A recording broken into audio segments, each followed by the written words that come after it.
Please welcome our very own Michael Angelo Caruso.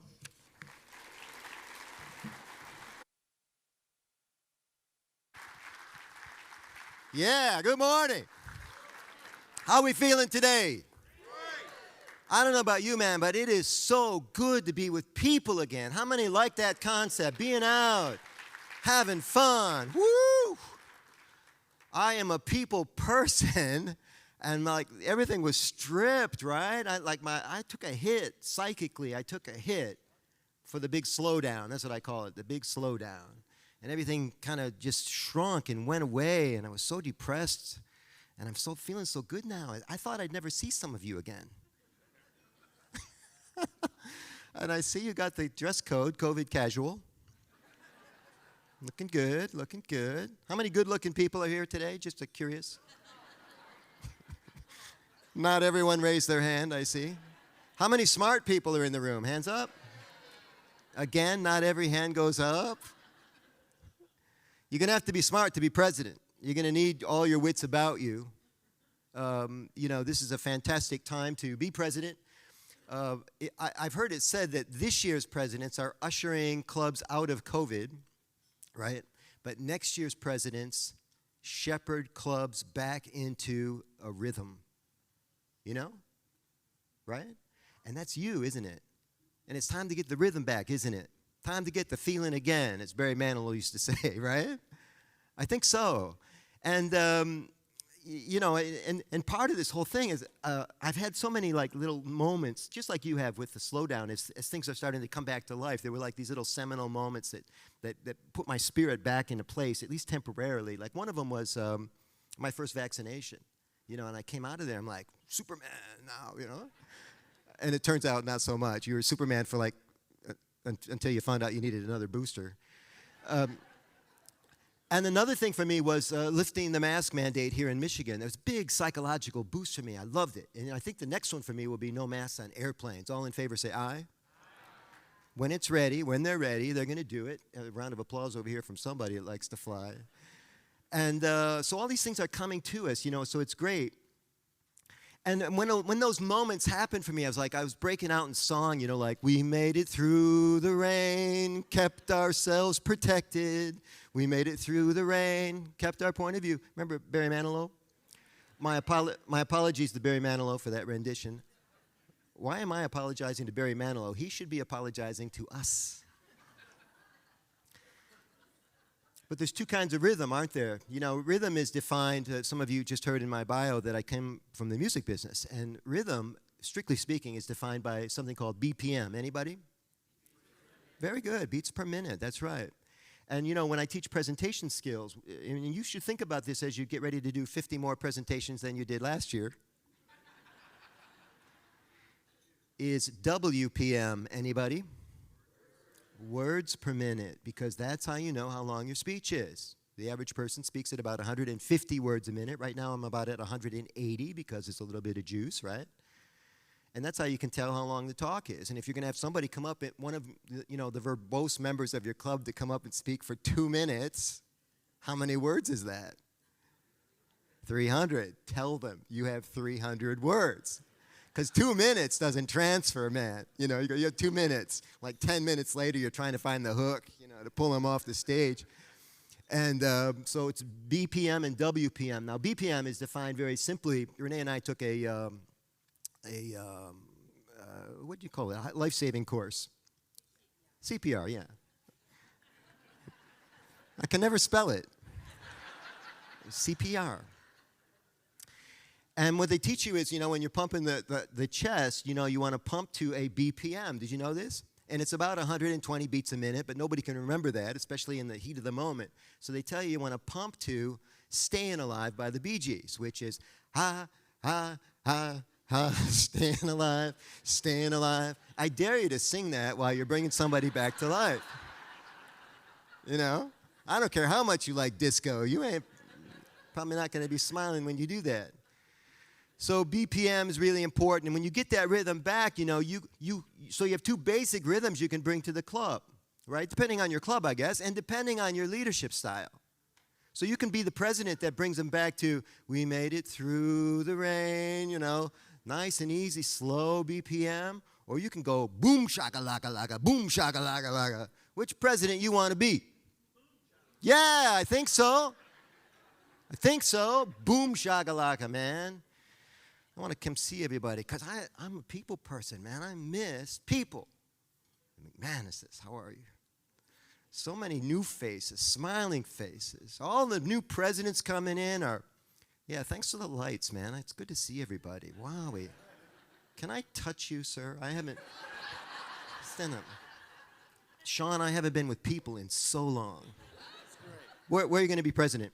Grand Rapids, Michigan. Good for you. Is it called the Grand Rapids Club? It is. Very good. How many members? 190. Good for you. Holy crap, that's a big club. That's like a city unto itself.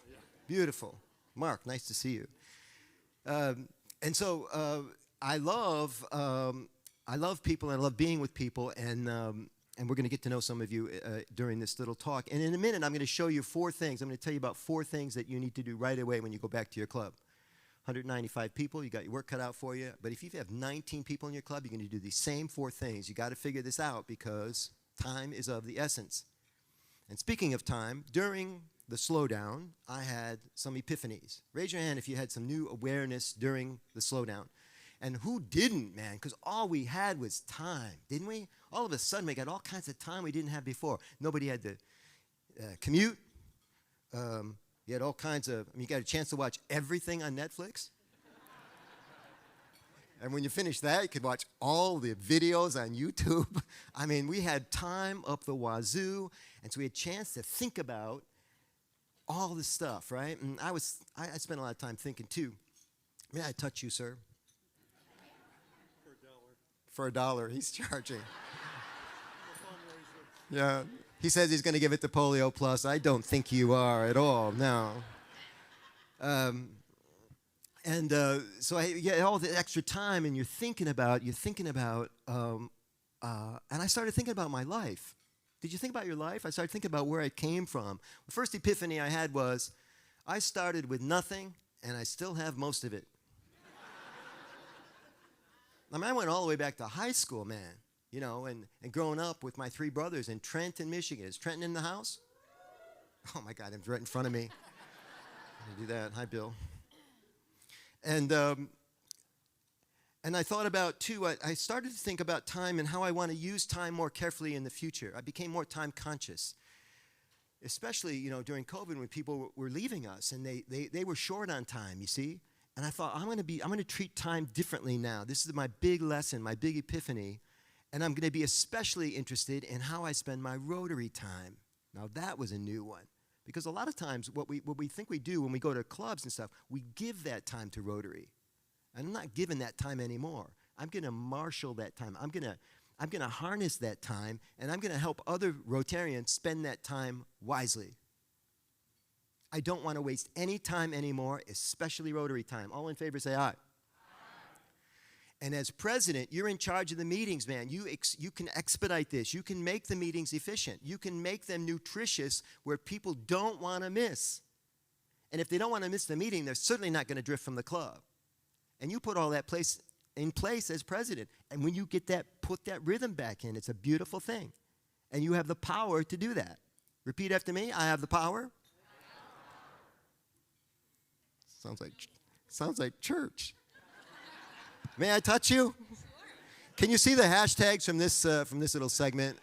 Hashtag can I touch you? Hashtag boom shakalaka. 2 of my favorite words. Two of your favorite words. Yeah, thank you. What club are you with? I'm with Lakes Area Rotary and Commerce Walled Lake area. You guys used to meet in a bar, didn't you? We still do.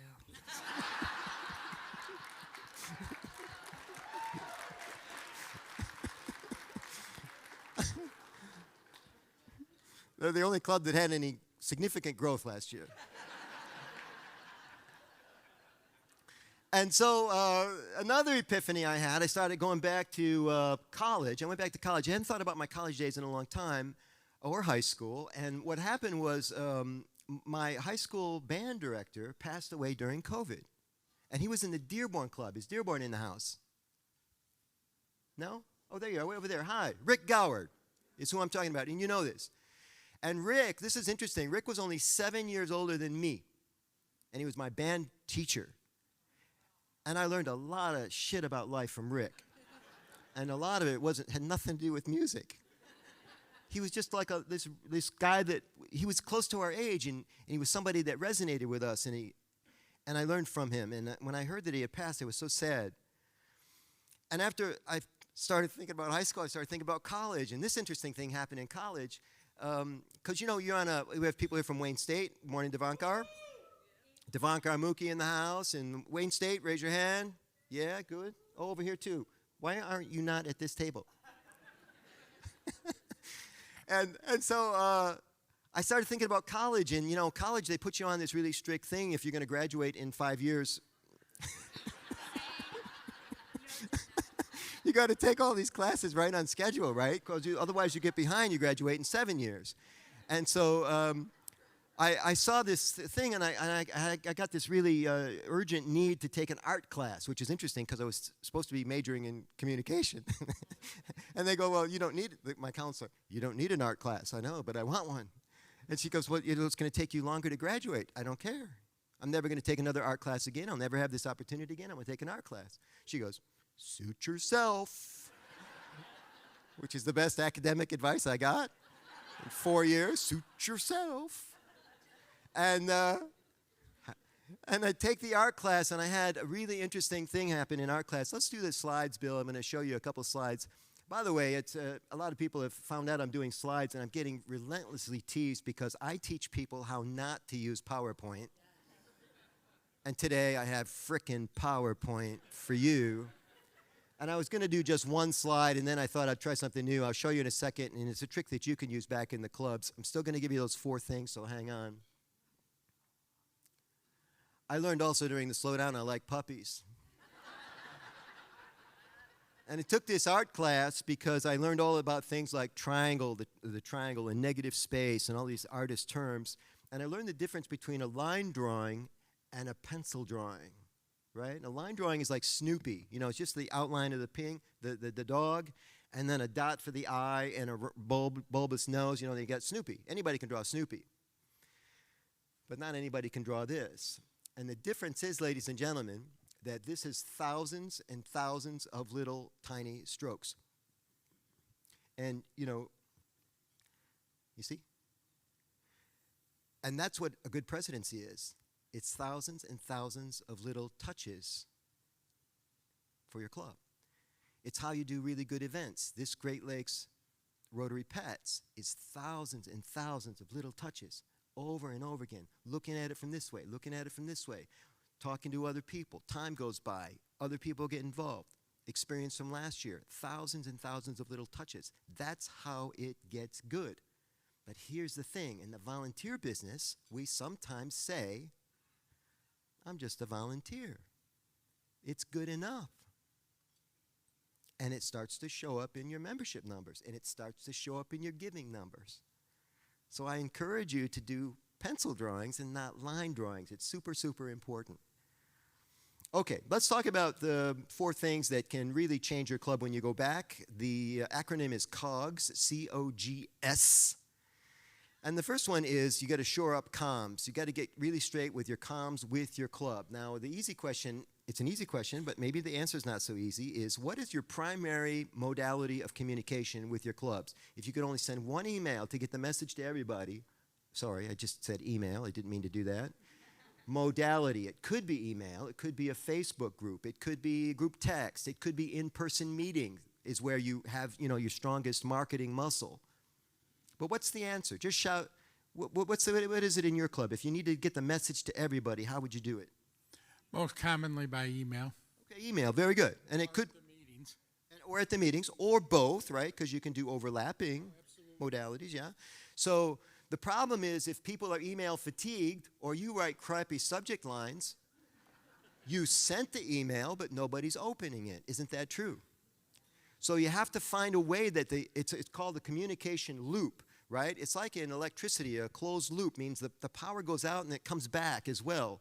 IT people call it a ping. I send you a quick message and then I hear back from you that you actually received the damn thing, right? And that's the problem with email. can have the same problem in the club. You say to the club, we need you to register for this event. We need you to sell 10 tickets. And they're all like, yeah, yeah, yeah, yeah. Are they doing it? No, no, no. You know? So you have to find a way to shore up comms.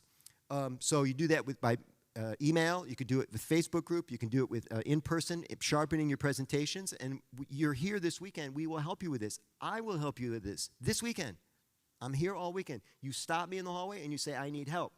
Because I can't read minds. If you tell me you have a problem and you want to fix it, I will help you. Deal? That's why we're here, everybody. That's why all the speakers are here. That's why all the trainers are here. We're here to help you. And we want you to be the best president your club ever had. We do. Okay, second thing I want to teach you is outward-facing programming. Outward-facing programming. I'm borrowing the phrase. Jen, I heard it from Evanston a while back. I don't know if they're still preaching it. But the idea of outward-facing programming is, I'll give you a simple example. Let's say you have an all-male club. And let's say the guy that's the program chair likes history. What kind of speakers, just take a guess, what kind of speakers are you going to be getting for the next year? Historians, what gender? Maybe more male than female, right? And so you're going to get this influx of, and if your program chair is a nonprofit and they're super connected to the nonprofit community, you're going to get a bunch of pitches during the year. This is just how we work. You know, we're going to go with our forehand, right? Forehand's always better than the backhand. It's more accurate, it's more powerful. So if you're connected to nonprofits, that's who you're going to bring to the club. It's fascinating. And so the idea with outward-facing program is you start programming for people that aren't in your club. And people have trouble getting their heads around this. The reason is, if you have 19 people in your club and 19,000 people in your city, who do you want to come to the club? So you don't forsake the 19 people, but you try to lure the other people in, right? And use bait that the fish like to eat. And if they're not coming to see historians, stop booking historians. And if your club says, but we like historians, you know, like, yeah, but we like visitors. And we got to get them to come 3 times to even join the club.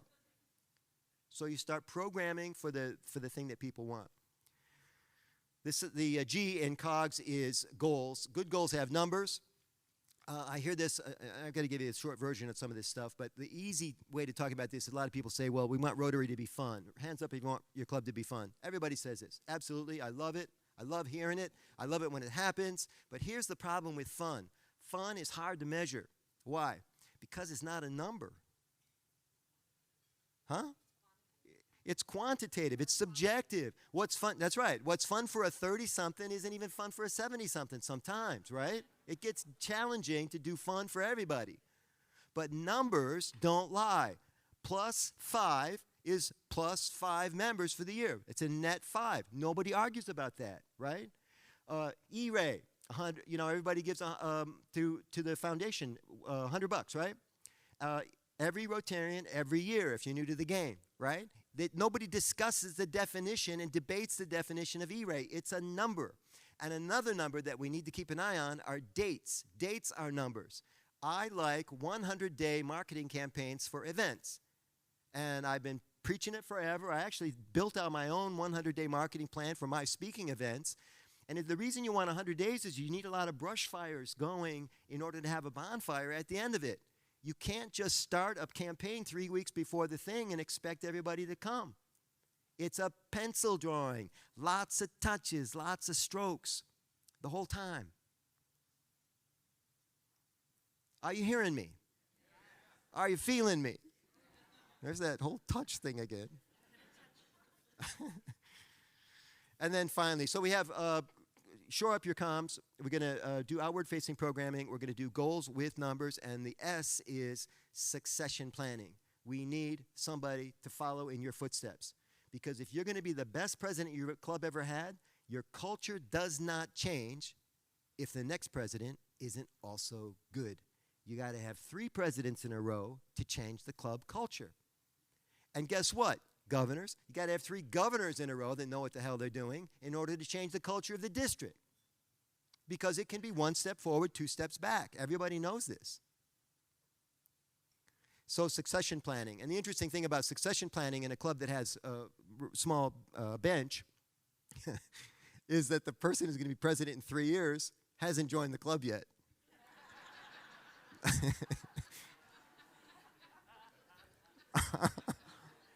That's you? he almost jumped up and said, "That's me he's talking about." That's so funny. So are you new to Rotary? He joined, if you can't hear, he joined 2 years ago as lockdown was happening. Why, he didn't have anything else to do? Stand up, Andy. Stand up here, man. Face this way. Can you get you on camera? I want to hear your story. You took a new job? So I took a new job at the Tibbetts Opera House in Coldwater, and the president of the board invited me to a Sunrise Rotary meeting. And Rick Merrill was his name, and had been a former president, had been with the club for many, many years. And he said, you know, if you want to meet people as part of a fundraising goal, you know, you got to meet people in the community. People are connected. You got to join Rotary. So I joined Rotary.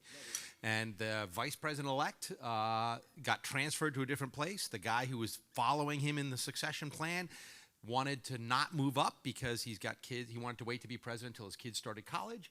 And so they said, "Hey, Andy, will you step in?" I'm like, never say no to an opportunity. So I said yes, and here I am. Wow. Thank you, sir.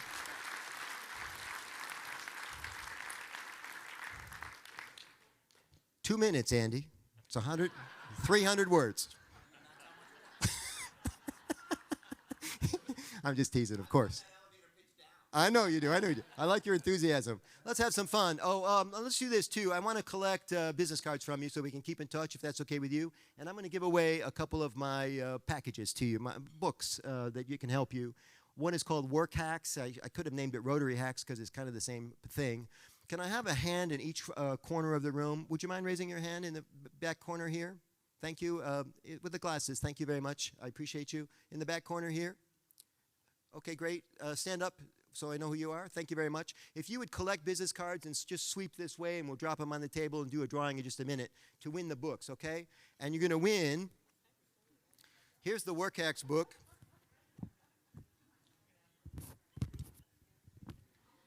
This is Work Hacks. It also will help you with club management. And also the booklet, okay? So thank you very much.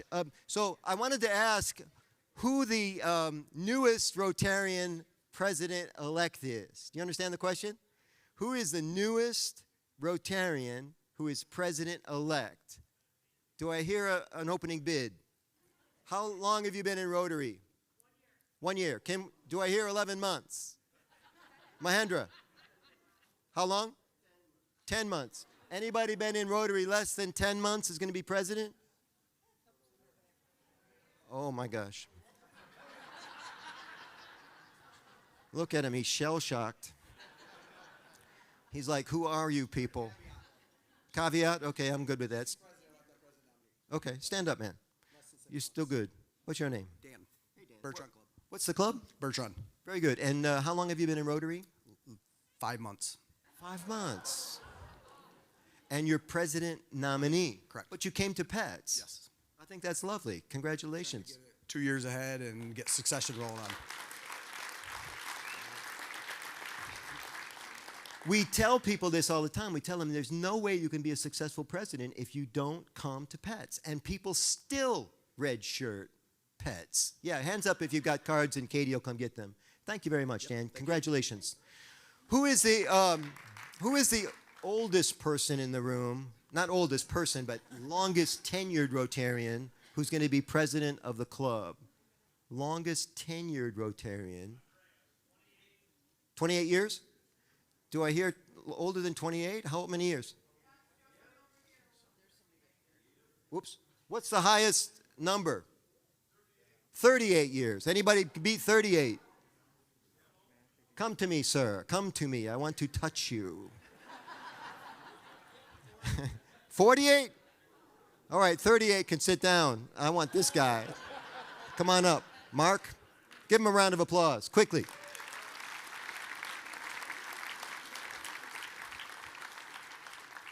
Nice to meet you, sir. What is your last name, Mark? We met. I know we met. We're meeting right now. It's the French. The French. Oh, you got to meet Brigitte. Come up here. Yeah, come on, Brigitte. What is your club? Ann Arbor Rotary, Ann Arbor. The Ann Arbor Club? the Ann Arbor Club. Holy crap. Do you know Ashish Sarkar? Yeah, right there. Wow, you're somebody. Yeah, well, yeah. Yeah, we met in jail, and No, I know that's a lie because nobody actually meets in jail. I want you to meet Brigitte. Brigitte, what club are you in? Three Rivers. And, do you know Mark? I don't know. Hi, Mark. Nice to meet you, Mark. nice to meet you. Is there anything? Mark's like the oldest person in the room. It's true. And he's been in Rotary 38 years. How many years have you been? Oh, for God's sake, take it easy. The quality control here is amazing. Brigitte, how long have you been in Rotary? I've been in Rotary for 3 years. Is there anything you'd like to ask Mark?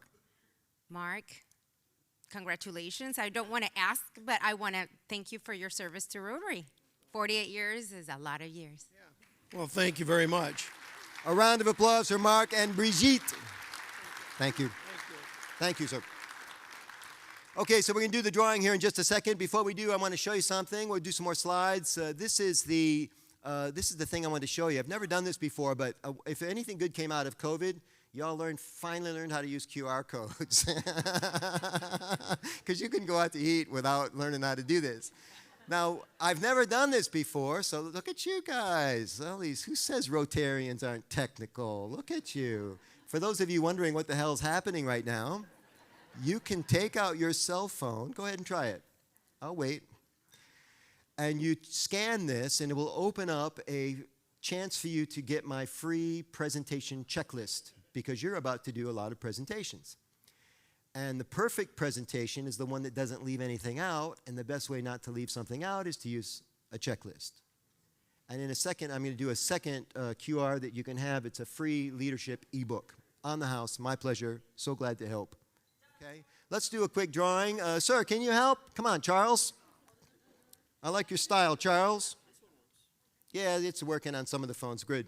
Charles, what club are you from, sir? Kalamazoo Sunrise. Did you say what Sunrise? Kalamazoo Sunrise. Oh, Kalamazoo Sunrise. You're like in town here. Yeah. Fabulous. 5 blocks. Yeah. Did you? Because some people are at different hotels. Did you stay at home? Yes. Okay, so you got it easy. We want you to do a couple of drawings. Will you draw 2 business cards from the pile, Charles? And we'll give away a couple of these packages. Renee, can you grab a second one for me? Any card, Charles. Here we go. Thank you, sir. And you draw a second one, and that's good. It's Brigitte. How did that even happen? There's 400 friggin' people here, Bridget. For you. And who's the second one? Would you pass it around to her? Thank you very much. Where's Melissa Kowalski? Thank you, sir. Melissa, come on down. Oh, here she comes. How are you? I'll be happy to sign these for you afterwards. Thank you very much. Tell us about your club.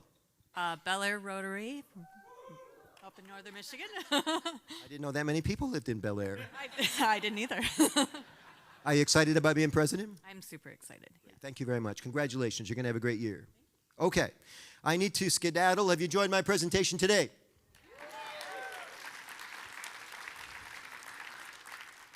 I want to leave you with a parting thought, and that is that anytime you feel overwhelmed, which could be right now, anytime you feel like you don't know enough, which could be right now, anytime you feel like somebody else has a better thing on this than you do, I want you to know Rotary never asks you to do anything that you're not able to do. Thank you for volunteering for the greatest service organization in the world. I love you. We're here to support you. Best of luck in your leadership year. Thank you very much, everybody.